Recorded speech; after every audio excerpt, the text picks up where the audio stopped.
All right, we are now online and talking about broadband today. Today is our first inaugural Fire Chat on Friday, Friday Fire Chat with Alex at American Priority, and we have a special guest with us today, Forbes Mercy from Washington Broadband. Forbes Mercy has been on the board of directors of the Wireless ISP Association. He is also a wireless and fiber and cable operator in Washington State.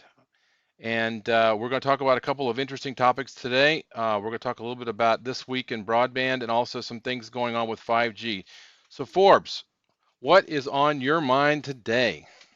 Well, thanks, Alex. Appreciate having the opportunity to chat with you. And you've got a little bit of the West Coast and the East Coast going on here. I Yeah. should point out it's of absolute no interest to you. This is the second day of the NFL draft, and I am decked in my Seattle Seahawks gear in hoping that my team gets a good draft actually. So, on the sports aside, which I know absolutely doesn't interest you at all, I'm more than happy to talk to you about some of the issues going on. That's every day seems to be a big day in the political world, and that's no different at the FCC and with the various agencies that lobby and talk about the FCC. And it's good that you wanted to have this on this inaugural day because we had a rather disturbing story come out this morning based from CTIA, and they wanted to basically make some statements about firefighters' accessibility to the internet during conflagrations, which to us former fire people means the really big fires. And as you well know, they've had the situations where in California where they would have these large fires and the incident command structure required to put out and run a fire and organize a fire means an awful lot of people using the cell phones.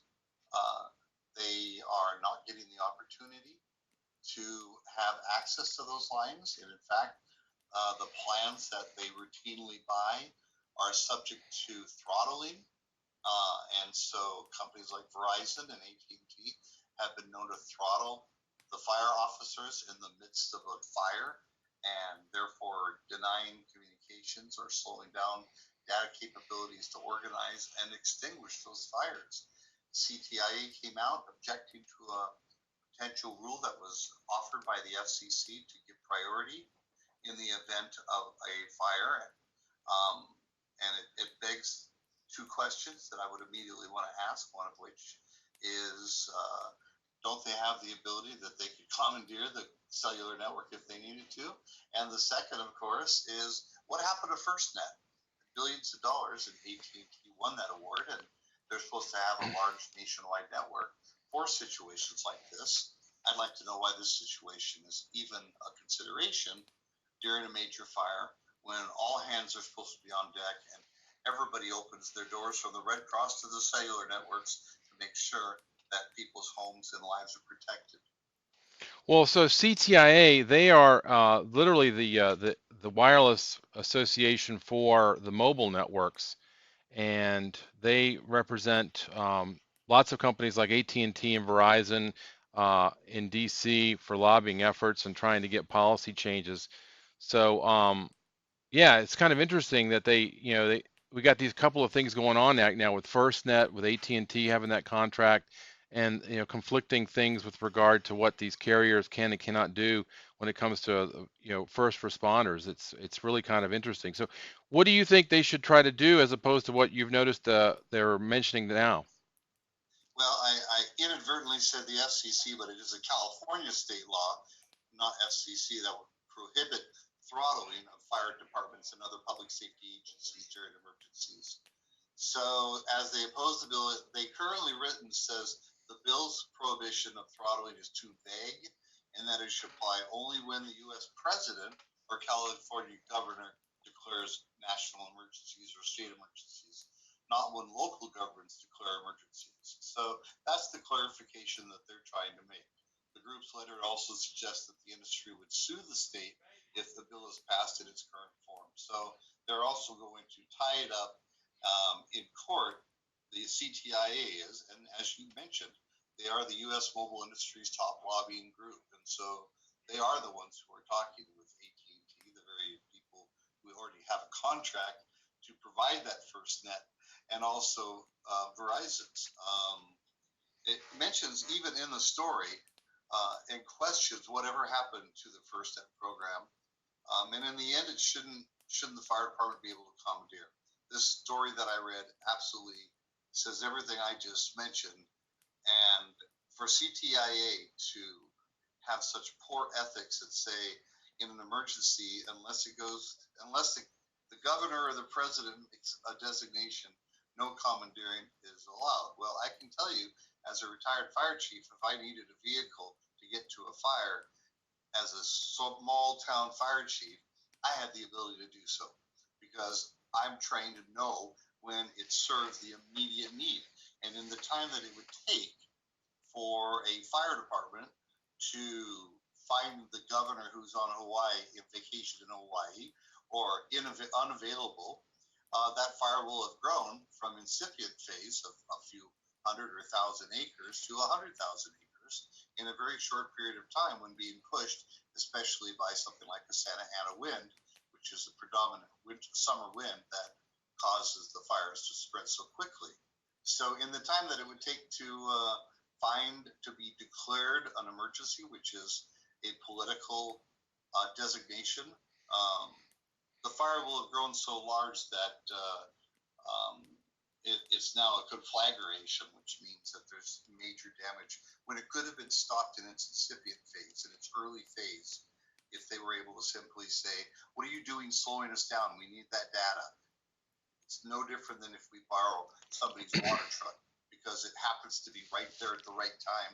And as a result, we reduce the size of that fire. So having CTIA say, we don't want anybody to be able to tell us how to do network management in an emergency unless it's authorized through a political process is nothing more than an opportunity for a fire to grow to a ridiculously large phase.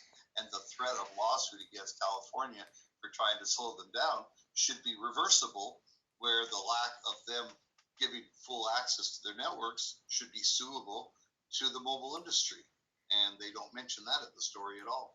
No, I think there's a lot of stuff that the public isn't aware of. I think that goes on behind closed doors, when they're working at the FCC. I know especially, when it comes to this push for 5G, seems like the big carriers are calling the shots at the commission now, and helping them make decisions on which way they want to go. Um, CBRS was something that we noticed, just this year and last year, that the big carriers seem to call the shots on that, regardless of the impact to the public.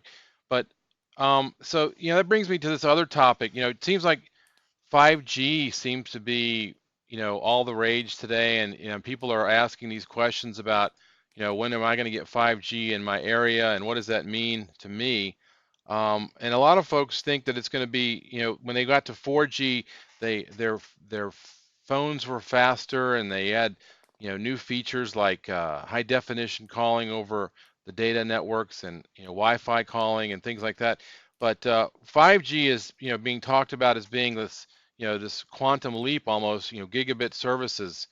But it's always talked about in terms of the spectrum, the millimeter wave spectrum, which is the really high frequency spectrum that allows for high capacity data transmission. Because the smaller the wave, the more ones and zeros you can put on that wave per minute, per second. And a lot of I think that you've got experience with millimeter wave. I do, in the 24 gigahertz band, and it allows you to do really high bandwidth point to point, even up to 2 gigabits.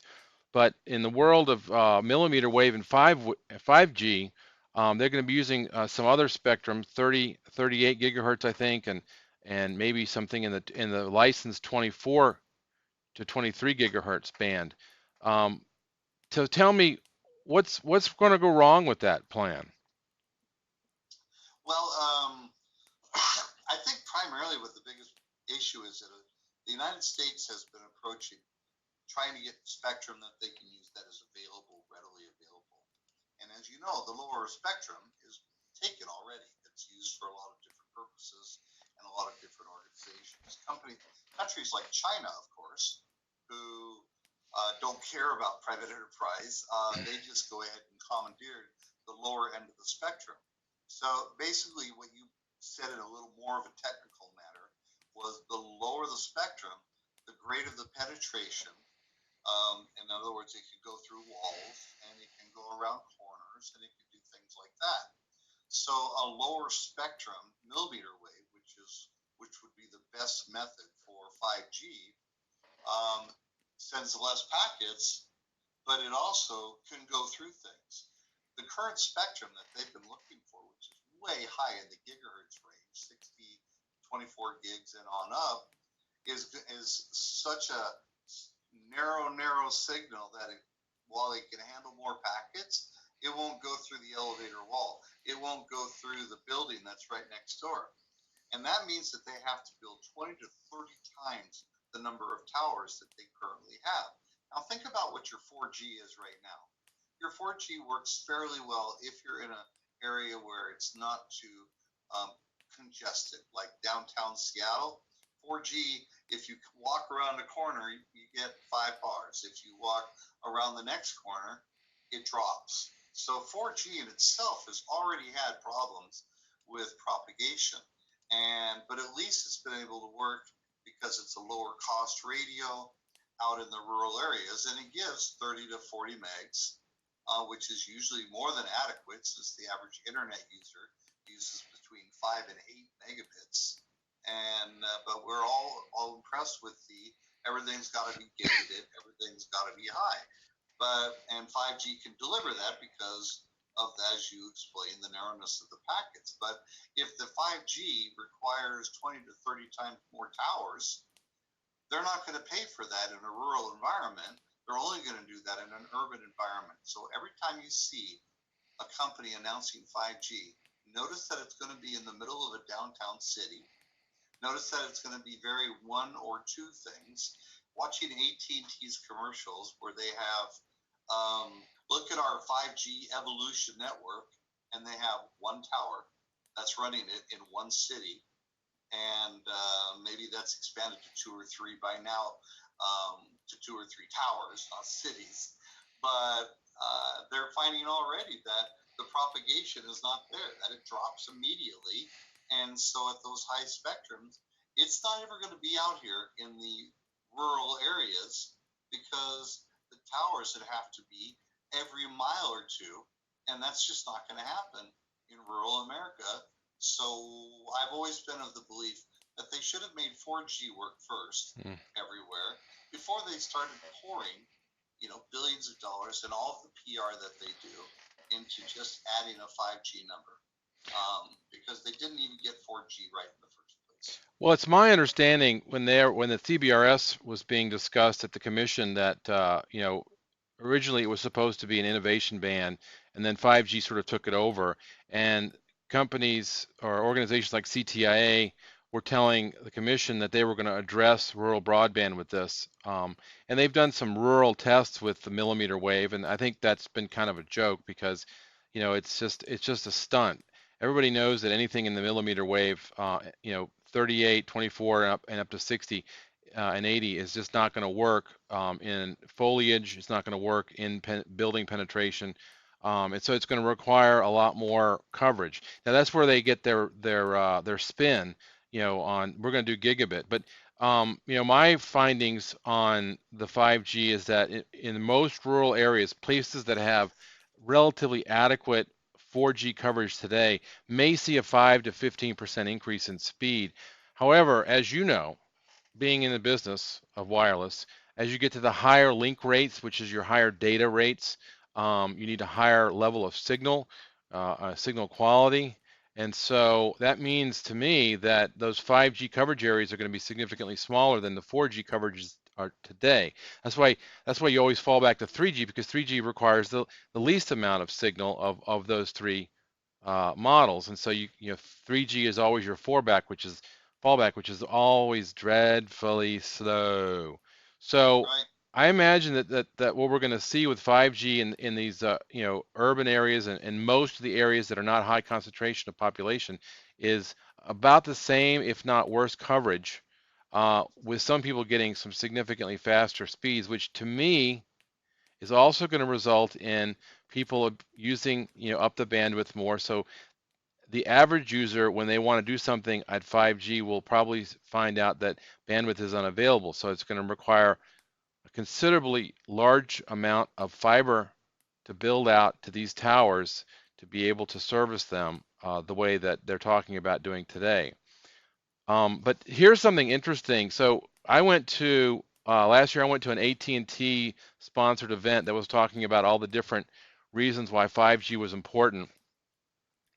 And the thing that I remember the most was the discussion about virtual reality and how 5G was going to enable virtual reality at the races, like the NASCAR races, so that you go to your local NASCAR event and you put your 5G phone in your thing and you watch the race from the perspective of the guy driving the car. And so that to me is why 5G is so important. And I think it's a joke, right? It's a joke, right?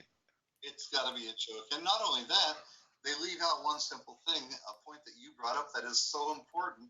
The higher power required to reach millimeter wave actually makes these cell phones dangerous. Well, that's a good point because somebody asked me about that because there's a group of people out on the internet, you call them conspiracy theory, wacko, whatever, that are really worried that 5G is going to make their heads explode and kill Well, all in the. the very years ago when they first came out with microwave ovens, I went to a friend of mine's and they didn't have the shut off in the door. So I opened the door of the microwave while it was running and I felt my hands start to bake. You could feel Hmm. it was like your hand was baking. I quickly slammed the door shut and shut it off. Well, I That saw a filing for this particular phone, the Motorola mod, Motorola 3, whatever. Anyhow, it's designed for these mods to be put on the back of them. And so the 5G submission that they made is requiring the use of the proximity sensor that's on this phone.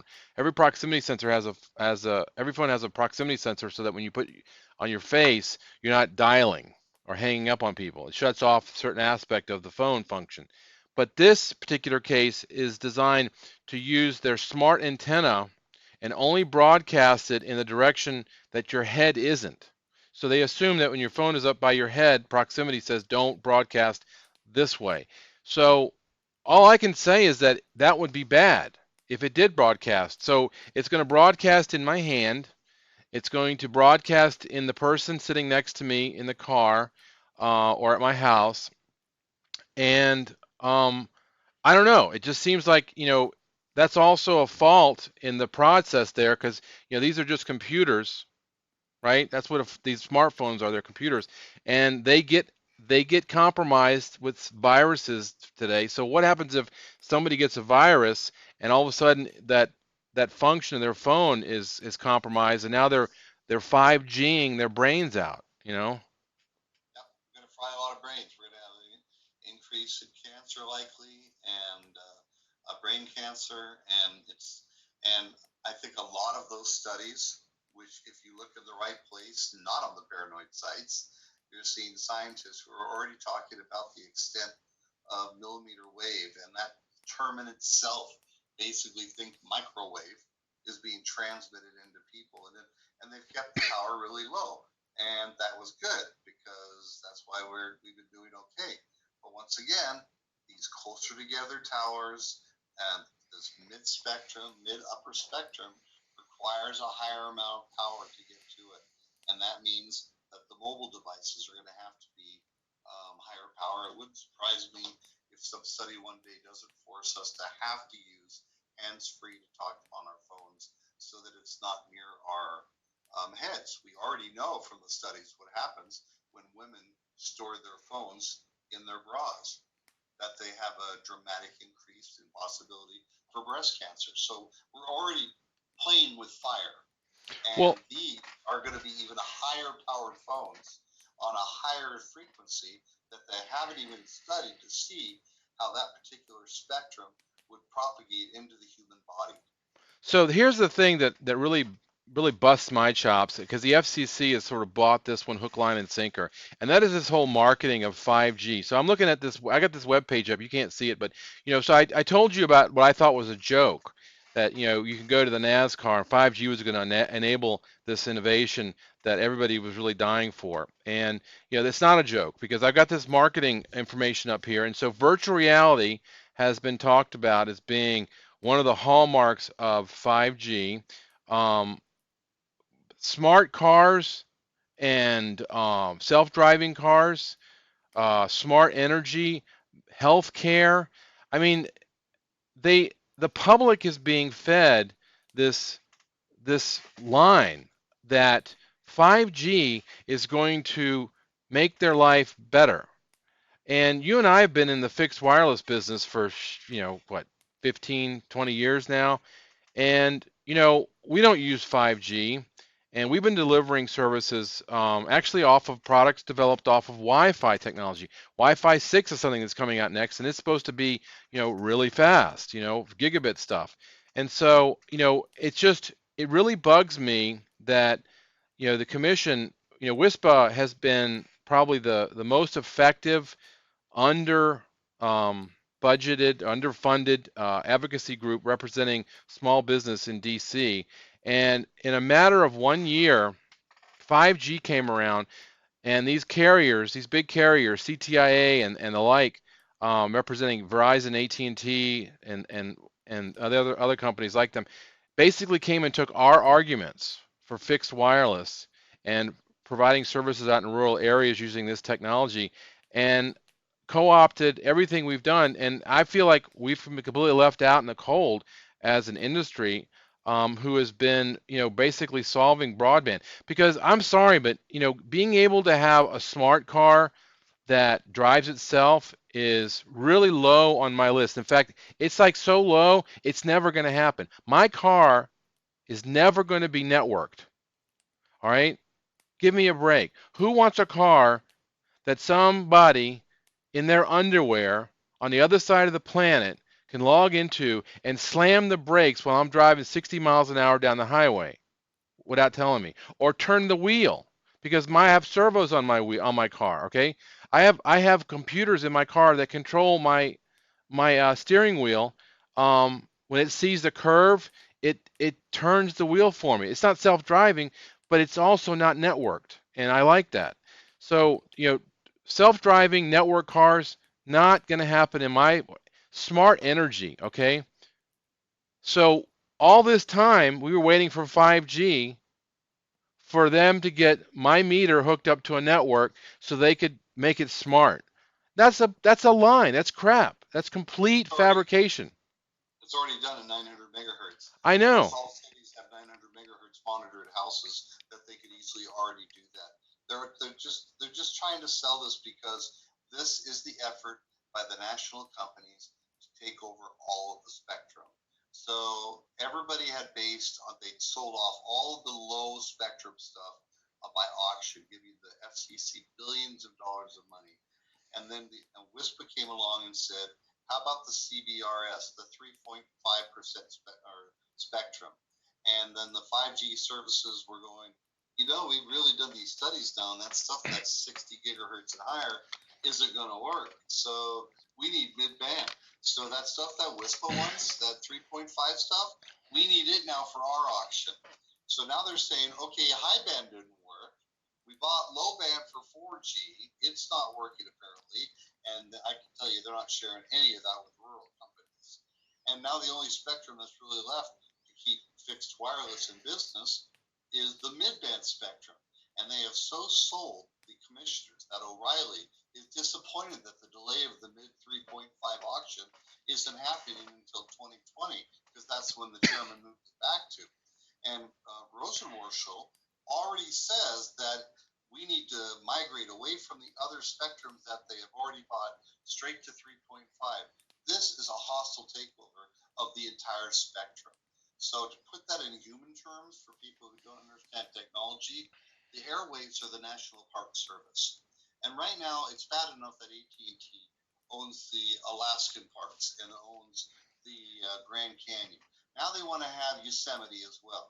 They want to take every bit of the public's access to the internet away so that they have a monopoly over the wireless spectrum.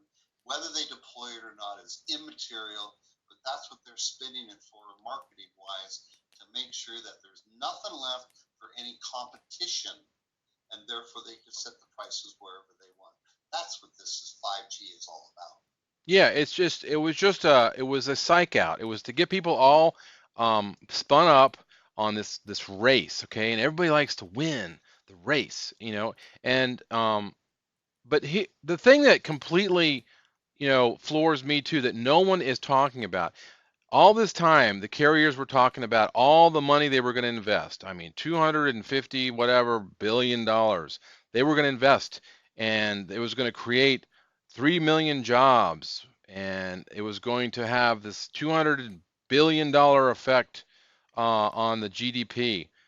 But for some reason, every time we talked about rural, oh no, it's going to be taken care of. And of course, now we see Ajit Pai, you know, our friend Ajit Pai, saying he's going to come up with $20 billion to help with rural deployments. Well, that's just going to overbuild again. It's just been one handout after the next. Give me a break. I am so tired of the government handing out money to these large corporations who, if I had control over their tiller, if I could drive their boat for a minute, I believe that I could run that one and do everything that needs to be done in this country and not have a single handout. These companies are I was just on another show yesterday. We were talking about Internet Bill of Rights, just a different topic. But for my research, I had to look at the six media companies, the six media companies that run all media in the United States. Number one at the top at $195 billion in annual revenue is, drum roll please, AT&T. So we have come full circle from the days of Ma Bell and the breakup to now AT&T is going to run FirstNet, which is a government-owned and subsidized network that they get to leverage for their commercial networks. Um, and by the way, that sounds to me like it's going to be a nationalized 5G network. Give me a break, O'Reilly, with that. You don't believe that's going to happen because it's happening right now. Um, Yet they'll still throttle.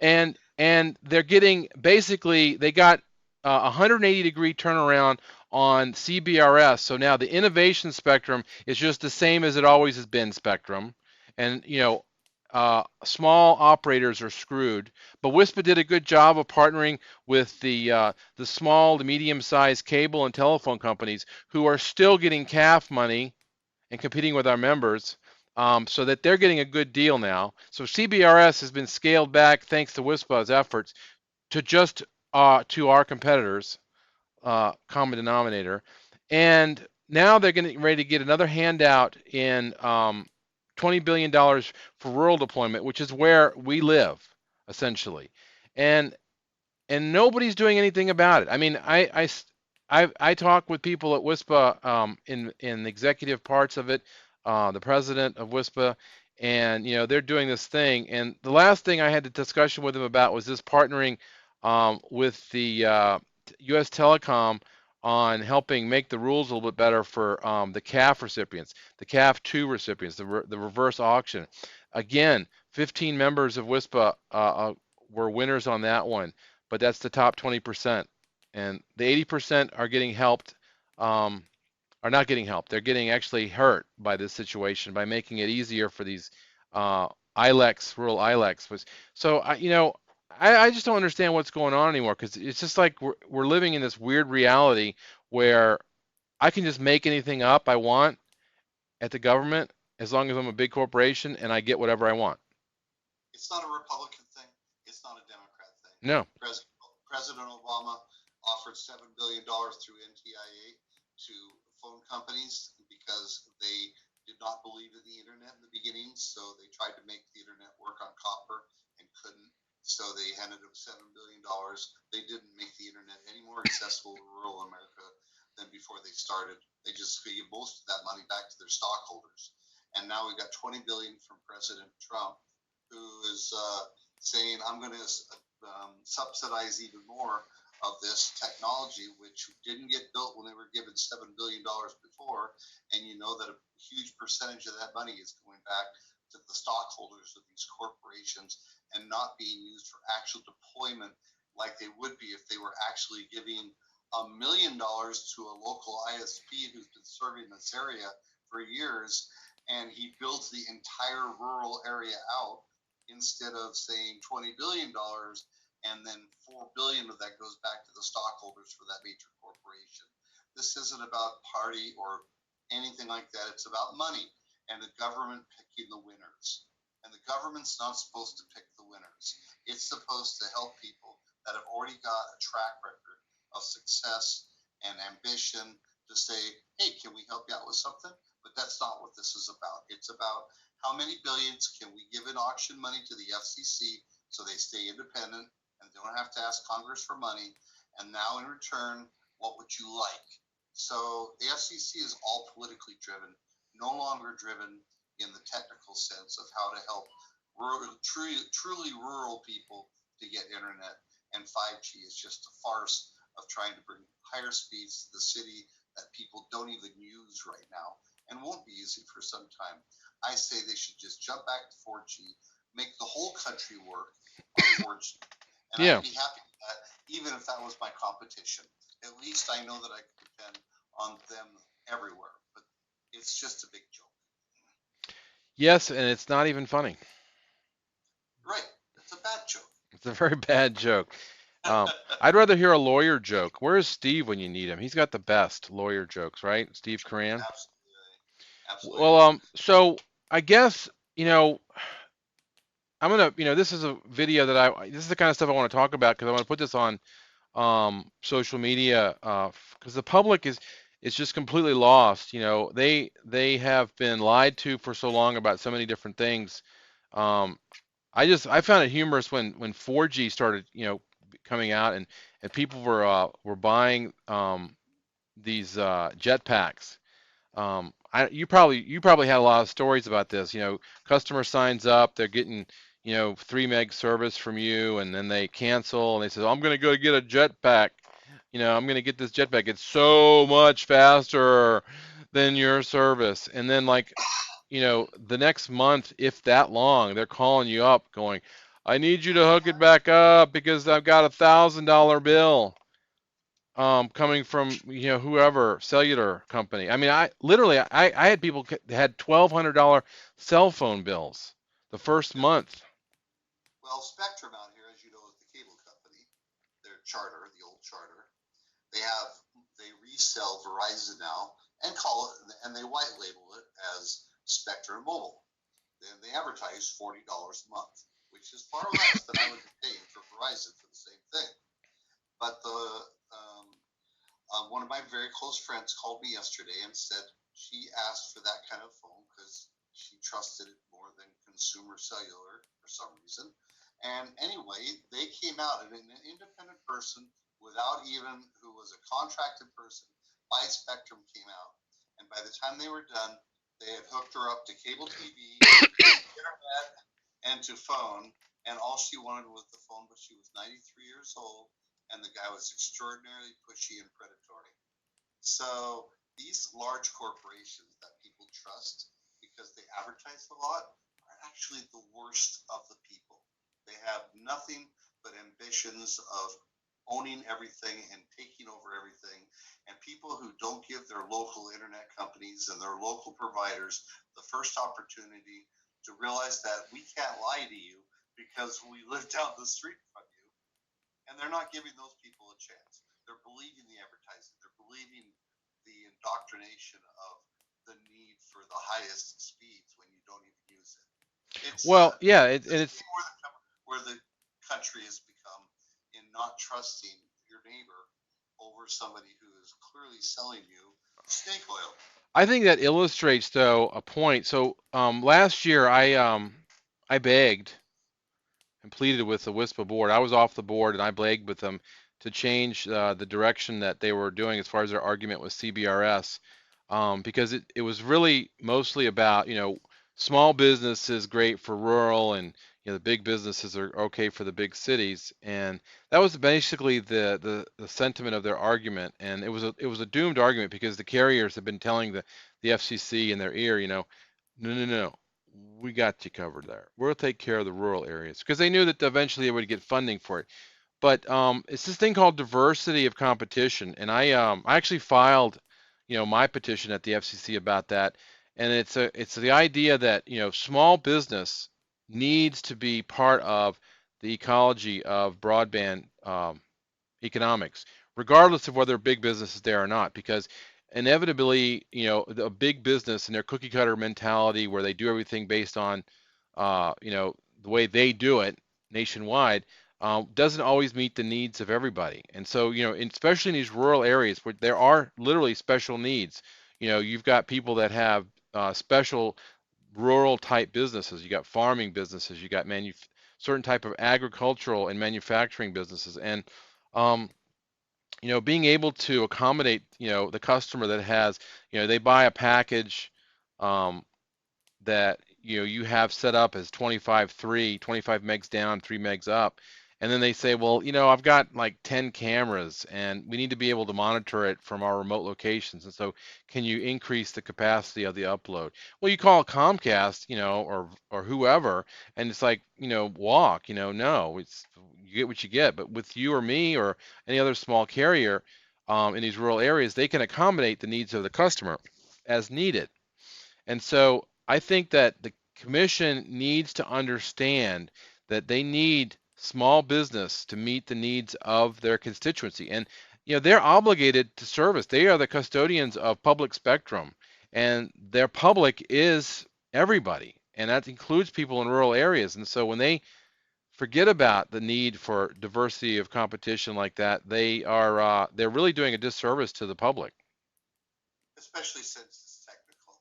And the public really has to rely on the government to watch their backs on technical, because I still have people that have trouble using a mouse. So they're saying when the government tells me that this is what's best for you, they actually believe them.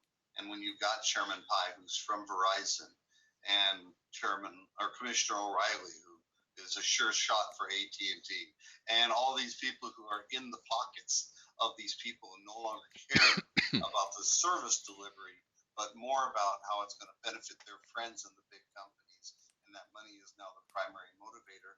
It's so easy to sell to the general public because they don't understand technology and they have to trust the government to watch out that everybody has the opportunity to provide the service. And they're not doing their job. They're being for sale, they're being pushed around, and because of that, the people who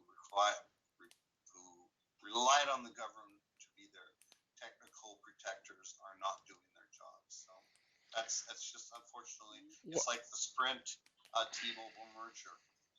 Nowhere in my state can you drive 4 miles out of town and even get 2G or a phone signal on Sprint.